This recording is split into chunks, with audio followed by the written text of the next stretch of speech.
नमस्कार, मैं हूं राहुल अब्बास और 24 के अखाड़े में हम पहुंचे हैं कैराना में दंगल के हर एक दाव को समझाना चाहेंगे और ये भी कोशिश करेंगे कि न्यूज़ नेशन के ज़रिए तमाम मतदाता समझ सके कि पटकनी किस ओर दी जाएगी। अगर यहाँ पर सियासी शतरंज की बात करें तो तीन मुख्य खिलाड़ी हैं। प्रदीप कुमार जो मौजूदा सांसद हैं, इकरा जो जिनके माता और पिता दोनों ही सांसद रह चुके हैं, और उनकी माता की बात करें यानी हसन परिवार की बात करें तो 2018 के उपचुनाव में वो विजयी भी हुई थी।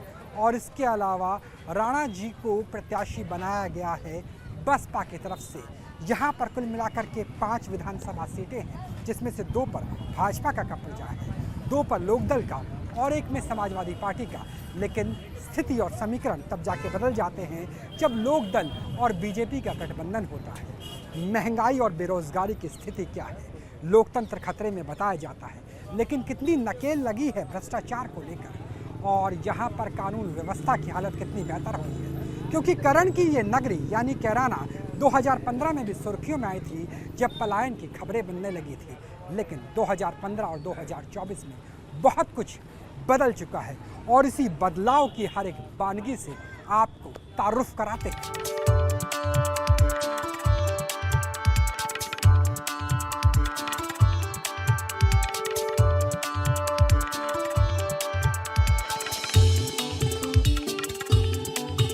उत्तर प्रदेश में कैराना का चुनावी रण हमेशा से बेहद दिलचस्प होता आया है। ध्रुवीकरण से लेकर विरासत की सियासत और फिर मोदी योगी युग का प्रभाव।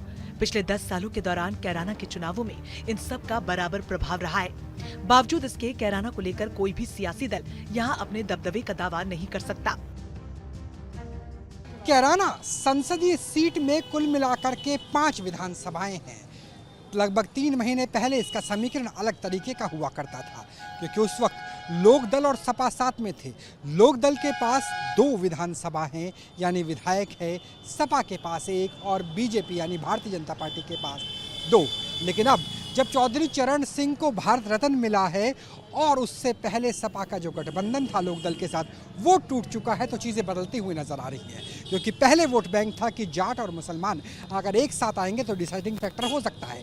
यही वजह है कि 2019 से पहले 2018 के उपचुनाव में समाजवादी पार्टी और लोकदल की उम्मीदवार यहाँ से जीत करके पहुंची थी। लेकिन अब स्थिति बदल गई है। अक़लियत यानी मुस्लिम समुदाय क्या चाहता है, उनके लिए क्या मुद्दे हैं, वही जानने के लिए हम इस वक्त कैराना में मौजूद हैं। कैराना में मुस्लिम वोटर्स गेम चेंजर माने जाते हैं, लेकिन क्या वोटर्स का ये ब्लॉक एक तरफा है या फिर इसमें कोई क्लाइमैक्स भी है? कैराना में न्यूज़ नेशन की इस ग्राउंड रिपोर्ट में दिलचस्प खुलासे हुए। बाबा ये बताइए कि कैराना में जो चुनाव होने वाले 19 तारीख को, क्या मुद्दे हैं? यहाँ तो मुद्दे हैं जी, यहाँ तो बहुत मुद्दे हैं, करवाने वाला चाहिए। ये तो बहुत मुद्दे हैं यहाँ पे। तो आपकी नज़रों में क्या है, जब वोट डालेंगे तो क्या सोच के डालेंगे? भाई हमें तो विकास चाहिए, विकास के नाम पे वोट दे रहे हैं यहाँ तो। ये काम ही भाई क्यों कर बदला, कितना बदला कैराना? किराना तो जुगा तो ये जैसे पहले था ऐसे ही अब है। किराने में कौन सा कुछ हो रहा, किराना ठीक अच्छा, है। मुस्लिम समाज के लिहाज से देखें तो क्या इस बार क्या सोच करके मतदाता वोट करेंगे? क्योंकि पहले तो कहा जाता था कि जाट मुसलमान एक साथ हैं, लेकिन अब चौधरी चरण सिंह को मिल गया भारत रत्न और वो चले गए। साथ ही है, अब भी साथ ही है, अब भी साथ ही रहेगा। जाट मुस्लिम अब भी साथ ही रहेगा। तो सपा के साथ रहेगा या फिर बीजेपी के साथ चला जाएगा? मेकरा के साथ रहेगा, ना सपा के साथ ना बीजेपी के साथ, मेकरा के साथ रहेगा। तो जाट वोट लोकदल के साथ नहीं जाएंगे। जो अजीत सिंह की, चरण सिंह की विरासत थी, कैंडिडेट की पहचान है यहाँ पे, पार्टी का वोट नहीं है यहाँ पे, कैंडिडेट का वोट है। इस बार जब चुनाव होंगे तो क्या मुद्दे हैं जो मुस्लिम समुदाय है वो क्या? 2014 में मैंने मोदी को दिया था डिक्लेयर, और फिर डिक्लेयर कर रहा हूँ 2024 में। 24 में मोदी को देंगे? मोदी को ही करता हूँ मैं। वजह क्या है, क्यों मोदी? क्योंकि ये घोटाले सब सामने शीशे की तरह। अच्छा जी, सब सामने है। जितना विकास हमारे मोदी जी ने दिखाया किसी ने आज तक दिखाया तो नहीं। रामलीला मैदान में तो कह रहे केजरीवाल को गलत जेल में डाल दिया, जमहूरियत खतरे में। वो अच्छा हुआ न डाले, वो तो हम 3 साल पहले से करते हैं, उसे न जाना पड़ेगा।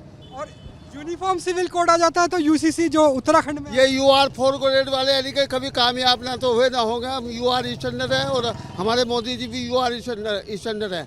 ना पान खाते, ना पुड़िया खाते, ना सिगरेट पीते, ना काले बाल करते, ना पीले बाल करते। सोच अच्छी है तो मौज अच्छी है। आपका आशीर्वाद मोदी हाँ का। हाँ, उनका जुड़ा हुआ मरते दम तक, उनकी भी सिख राशि मेरी भी सिख राशि। कैराना शहर शामली जिले में आता है, लेकिन इसका संसदीय क्षेत्र 2 जिलों में बटा हुआ है।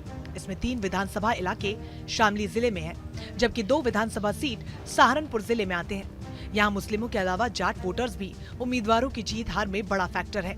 लेकिन साल 2016 में कैराना उस वक्त अचानक सुर्खियों में आ गया था। आरोपों के मुताबिक जब यहाँ सरेआम धमकी मिलने के बाद हिंदू कारोबारियों का पलायन शुरू हो गया था। इसकी सियासी आंच आज भी कैराना में महसूस की जाती है। इसके पीछे की वजहों को कुछ हद तक कैराना के इस समीकरण से भी समझा जा सकता है। कैराना में कुल वोटर्स 17,19,011 हैं। इनमें हिंदू वोटर्स करीब 57% हैं, जिसमें जाट वोटर 2,50,000 और ST/SC वोटर 2,46,000 हैं। जबकि मुस्लिम वोटर्स की बात करें तो 6,25,000 इनकी तादाद है, जो कि करीब 41% का हिस्सा है। कैराना के लोग कह रहे हैं कि पिछले 8 सालों में इलाका बदल चुका है। पुराने हालातों से पिंड छूट चुका है, इसलिए अब कैराना में बुनियादी जरूरतों की बातें होने लगी हैं। कुछ व्यापारी ऑनलाइन शॉपिंग के चलन से परेशान हैं, तो कुछ मोदी सरकार की योजना से खुश हैं।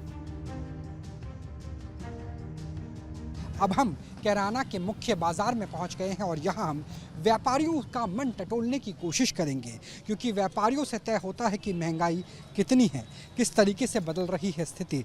भाई साहब, क्या नाम है आपका? संजय कुमार जी। संजय जी, बताइए कि व्यापार की स्थिति क्या है, क्योंकि आप बहुत आराम से बैठे हुए हैं। ऐसा लग रहा है कि मंदा चल रहा है धंधा।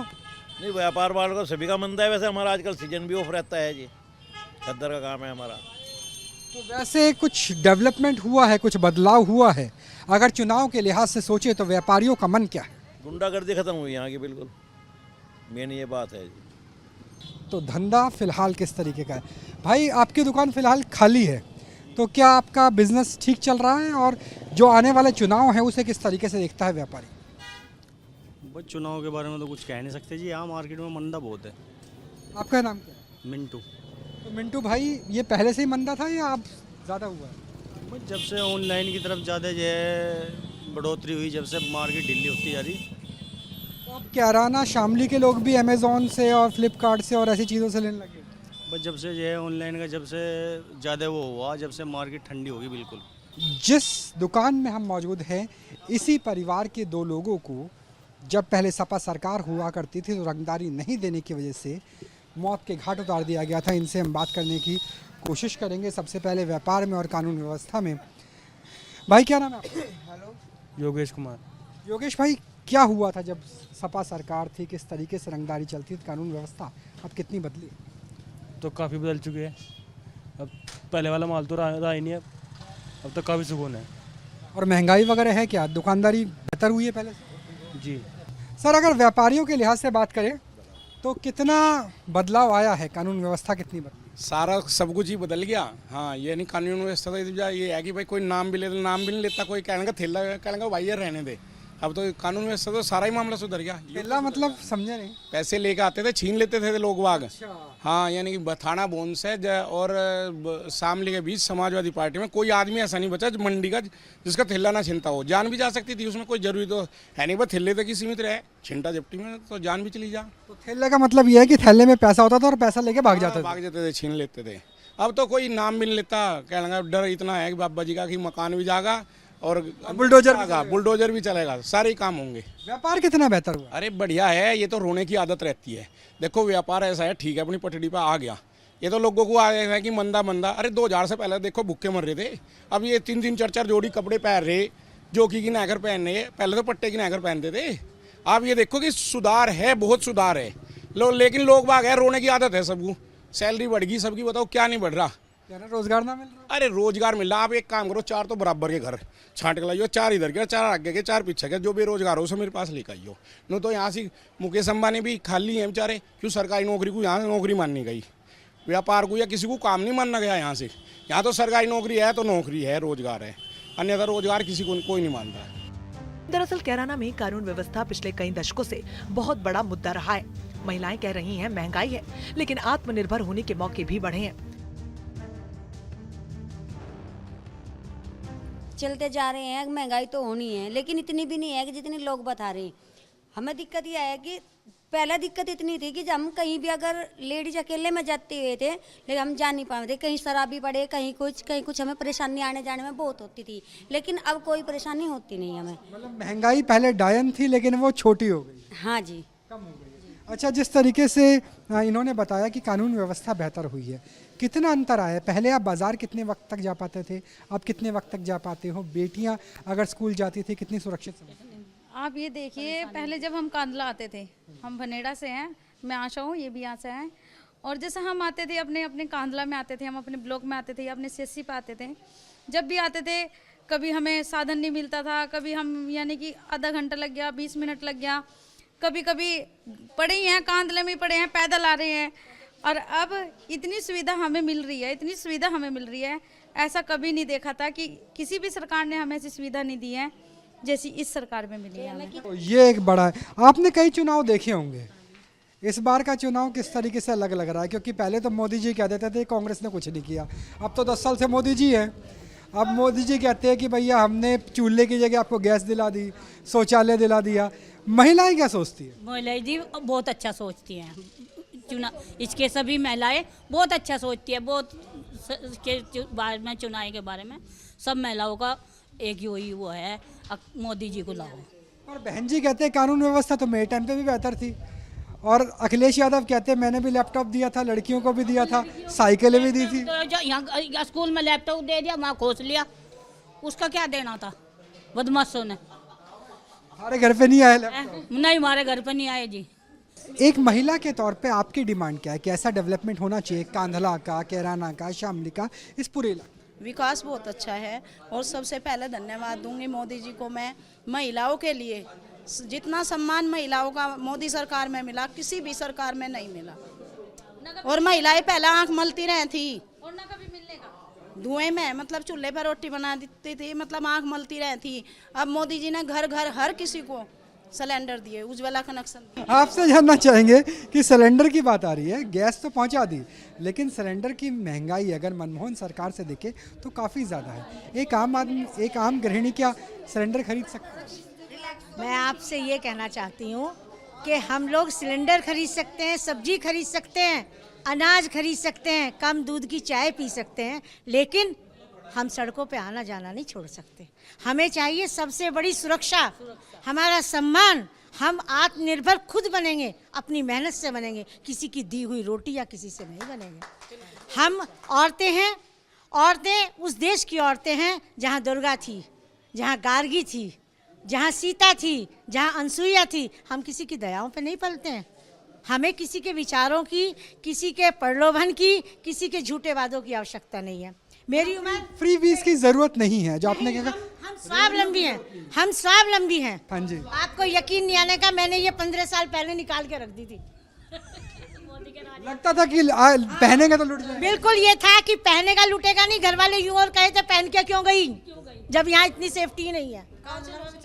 हम लोगों की सबसे बड़ी दिक्कत इस सारे इसकी यही थी कि हम यहाँ के अराजकता से, और सबसे बड़ी बात ये कि हम सुरक्षा की वजह से बहुत ही चिंतित थे। बिल्कुल, महिलाओं के लिए सबसे बड़ा सवाल सुरक्षा का है। उनका कहना है कि बहुत जगह बनाए गए हैं शौचालय, बहुत जगह घर बनाए गए हैं, उज्ज्वला कलेक्शन भी आए हैं, लेकिन जो सुरक्षा का भाव है वो मोदी और योगी सरकार के बाद है। उनके लिए सबसे बड़ा मुद्दा यही है। कैराना को सियासी हलकों में जाटलैंड का हिस्सा कहा जाता है। यहाँ गन्ना किसानों के बगैर सियासी दलों की हसरतें पूरी नहीं हो सकती। लेकिन आरएलडी और बीजेपी के साथ आने के बाद क्या कैराना में चुनावी फिजा बदल गई है? 24 का अखाड़ा बिना लठ के नहीं हो सकता, और यहाँ लठ की जगह गन्ना है, जिला शामली है, कैराना है संसदीय सीट, और ये वो इलाका है जहाँ पर गन्ना किसानों का पेमेंट ये तय करता है कि सरकार किसकी बनेगी, कौन विधायक, कौन सांसद किस चुनाव में हार जाएगा। यानी किसान अन्नदाता है, और वैसे भी अखाड़ा तो बिना मिट्टी के हो ही नहीं सकता। अच्छा, जब पहले सपा बसपा की सरकार थी किसानों के लिए, भाजपा सब तो खराब है किसान के लिए, तभी किसान आंदोलन वगैरह भी चला। हाँ चलो जो क्या फर्क पड़ रहा है इन पे, ये वहाँ बैठे हम यहाँ बैठे, इन पर क्या फर्क पड़ रहा है, आंदोलन चलो जो। और मोदी तो कह रहा है कि हम साथ में हैं, किसानों के, अन्नदाताओं की दुगनी हो जाएगी इनकम, पेमेंट के ऊपर चल रहा। पेमेंट तो भाई पिछले साल का भी रुक रहा, ईब की ईब का भी रोक गया 1 महीने तक ऊपर का। तो इस बार जब किसान वोट देंगे तो क्या सोच के देंगे? और की सोच कर देते हैं फैसले हम तो। पहले मिलों की स्थिति क्या थी जब सपा सरकार थी, बसपा थी, और अब कैसी स्थिति है किसानों की, गन्ना किसानों की? गन्ना किसानों की बकाया तो सपा सरकार से ही रुका हुआ है, तभी से हालात खराब हुए। और अब कुछ मिलों पे बकाया है जिसमें शामिली भी है, लेकिन हालात में सुधार है।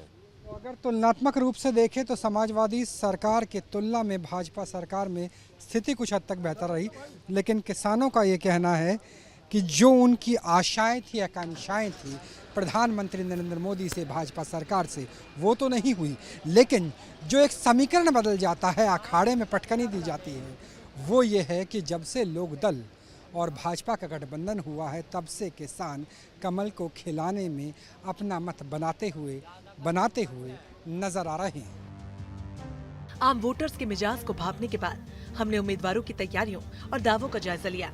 कैराना में बीजेपी के प्रदीप कुमार चौधरी के सामने समाजवादी पार्टी की इकरा हसन है, यानी इस बार भी लड़ाई सियासत बनाम विरासत की है। प्रदीप चौधरी वर्तमान सांसद हैं और अपने कामों की फहरिस्त गिनवा रहे हैं। 24 का अखाड़ा है और दंगल है कैराना का। प्रदीप कुमार जी हमारे साथ बात करने के लिए हैं, मौजूदा सांसद हैं और उम्मीदवार हैं बीजेपी के। सर, अगर 5 साल के लिहाज से बात करें, क्योंकि उपचुनाव में बीजेपी को हार मिली थी, उसके बाद 19 से लेकर 24 तक किस तरीके का विकास हुआ है जिसकी वजह से आपको लगता है कि जनता का आशीर्वाद इस बार भी मिलेगा? हमारी भारतीय जनता पार्टी की सरकार ने, चाहे उत्तर प्रदेश की सरकार रही हो चाहे देश की सरकार रही हो, निर्बाध रूप से विकास के काम किए हैं और निर्बाध रूप से देश के भले के लिए फैसले किए हैं और निर्बाध रूप से ही अंतिम पायदान पर बैठने वाले व्यक्ति तक अपनी योजनाओं को पहुंचाने का काम किया है। लोगों के अंदर जोश है, उत्साह है, लोग लगे हैं चुनाव में फिर से बेहतर परिणाम निकल सके, फिर से मोदी जी की सरकार बन सके, फिर से हम लोग और हमारे सभी साथीगण लगे हैं। और निश्चित रूप से आने वाली तारीख जो होंगी, 19 तारीख में चुनाव होना है, 4 जून को परिणाम आने हैं, तो अच्छे परिणाम के लिए लगे। मेरठ में हमने प्रधानमंत्री जी की गर्जना को तो सुना, आपकी तरफ से ऐसे कौन से 3, 4, 5 काम कराए गए जिसकी वजह से लगता है कि कैराना शामली की जनता आपके साथ है? मेरे क्षेत्र के अंतर्गत बहुत सारे हाईवे ऐसे थे जिनका परिणाम नहीं निकल पा रहा था, जिसमें कि नए हाईवे भी बने हैं। कुछ हाईवे ख़राब थे, उनको 4 लाइन में कन्वर्ट करके कराने का काम किया गया है। जैसे कि सहारनपुर से दिल्ली वाया शामली होकर के जाता है। इस हाईवे का कभी 2010 में स्वीकृत हुआ था, कोई परिणाम नहीं निकल कर, 2 सरकारें चलेगी, लेकिन हम अल्टीमेटली हम लोगों ने प्रयास किया। भारतीय जनता पार्टी की सरकार जब बनी तब इसका परिणाम निकल कर गया है। समाजवादी पार्टी की इकरा हसन कैराना के जाने माने सियासी खानदान से ताल्लुक रखती हैं। इकरा के दादा, पिता और मां सांसद रहे हैं। भाई कैराना से विधायक है। इकरा को कांग्रेस का भी सपोर्ट है। इकरा हसन जी हमारे साथ बात करने के लिए हैं क्योंकि 24 का अखाड़ा चल रहा है। मैम, अगर डेवलपमेंट की बात करें तो हमारी बीजेपी के प्रत्याशी से बात हुई, उन्होंने इंफ्रास्ट्रक्चर की बात की, रोड्स की बात की, रेलवेज की बात की, कानून व्यवस्था की बात की। आपको क्या लगता है कि पिछले 5-10 साल में कहाँ कहाँ चूक रही? कानून व्यवस्था तो साफ साफ तानाशाही के कगार पर आ गई है। जिस तरीके से यहाँ पर बुलडोज़र चले हैं, ये कोई संवैधानिक कार्यवाही नहीं थी, तो मैं नहीं मानती कानून व्यवस्था सही हुई है। दूसरी बात जो उन्होंने रोड की कही है, तो यहाँ पर ज़रूर रोड बने, लेकिन रोड में इसमें हम धन्यवाद किसका दें, क्योंकि जनता रोड टैक्स भरती है। जब हम गाड़ी लेकर जब हम गाड़ियाँ लेकर आते हैं तो सबसे पहले हम रोड टैक्स भरते हैं, वहाँ पर लाखों रुपए बढ़ जाते हैं हमारे बिल के पेमेंट में। उसके बाद जितने भी यहाँ पर रोड बन रहे हैं वो बनने से पहले टोल बूथ बन जाते हैं। तो हम तो पे कर रहे हैं, हम सर्विस ले रहे हैं, we are paying for the service, और हम उसकी सर्विस ले रहे हैं। लेकिन उसके अलावा जो ग्रामीण क्षेत्र है, हमारा ग्रामीण क्षेत्र है, हमारे जनप्रतिनिधि NHAI के वो नहीं है, वो मेंबर, वो हमारे क्षेत्र के मेंबर हैं। यहाँ पर क्या विकास कार्य उन्होंने करा है? बड़ी बड़ी जो बातें हैं वो बड़े लोग करें, वो अपने क्षेत्र की बात करें। मैं जब आपका भाषण सुन रहा था, आपने कहा डबल इंजन की सरकार होते हुए भी जो डेवलपमेंट होना चाहिए वो नहीं आ पाया। प्रॉक्सिमिटी दिल्ली के पास में 80 किलोमीटर है। आपको लगता है कि इन्वेस्टमेंट आ सकता था जिस तरीके से बाकी जिलों में आ रहा है, मेरठ में, गाजियाबाद में या गौतम बुद्ध नगर में? जी बिल्कुल आ सकता था। बहुत एनसीआर में भी हमारा एरिया लगता है और पानीपत पास में है। और हमारी जब 2022 का हम प्रचार कर रहे थे, सरकार के लिए प्रयास कर रहे थे, तब हमारे राष्ट्रीय अध्यक्ष जी से भी बात हुई थी। और यहाँ पर इंडस्ट्री आसानी से लग सकती है। बड़ी तादाद में बुनकर समाज यहाँ पर है हमारे इलाके में। लेकिन क्षेत्र की इन बातों का पता तभी लगेगा जब आप क्षेत्र के लोगों के बीच में रहेंगे। तो मेरे ख्याल से हमारे जो जनप्रतिनिधि हैं, हमारे माननीय सांसद जी, वो शायद इस बात को भांप ही नहीं पाए, समझ ही नहीं पाए, लोगों के बीच जा ही नहीं पाए। तो इसलिए निस्तारण कैसे करा पाते। एक अंतिम सवाल, जो लोकदल से गठबंधन हुआ है और आपका इंडिया अलायंस है, लोकदल के गठबंधन से कुछ फर्क पड़ रहा है क्या? स्थिति बदलती हुई नजर आ रही है? क्योंकि जब हम पब्लिक में गए तो चरण सिंह की बात हुई, हमने कई लोगों से बात की, किसानों से, उन्होंने भारत रत्न का भी जिक्र किया। देखिए, लोकदल और समाजवादी हमेशा से नेचुरल एलाइज रहे हैं। और दोनों ही गुट के जो भी लोग हैं, उनकी एक समान विचारधारा है। और वो विचारधारा, ये वैचारिक लड़ाइयाँ हैं, ये इतनी जल्दी नहीं बदलती।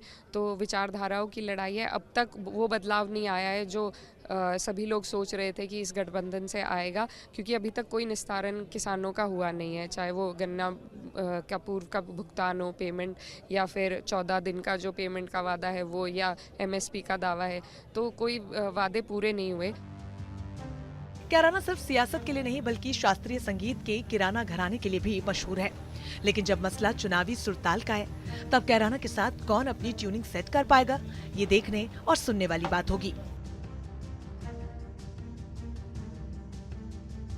24 के अखाड़े में एक तरफ है एक्सप्रेसवे, रेलवेज और डबल इंजन की सरकार, तो दूसरी तरफ है महंगाई, बेरोजगारी जैसे मुद्दे। एक तरफ है मोदी की छवि, लोकदल और भाजपा का गठबंधन, तो दूसरी तरफ है कांग्रेस, समाजवादी पार्टी और आम आदमी पार्टी का इंडिया अलायंस, और बीच में बसपा की उम्मीदवार भी है। ये स्थिति है कैराना संसदीय सीट की। शामली जिले से राहुल डबास को दीजिए इजाजत, और हर एक खबर से बाखबर होने के लिए बने रहिए न्यूज़ नेशन के साथ। नमस्कार।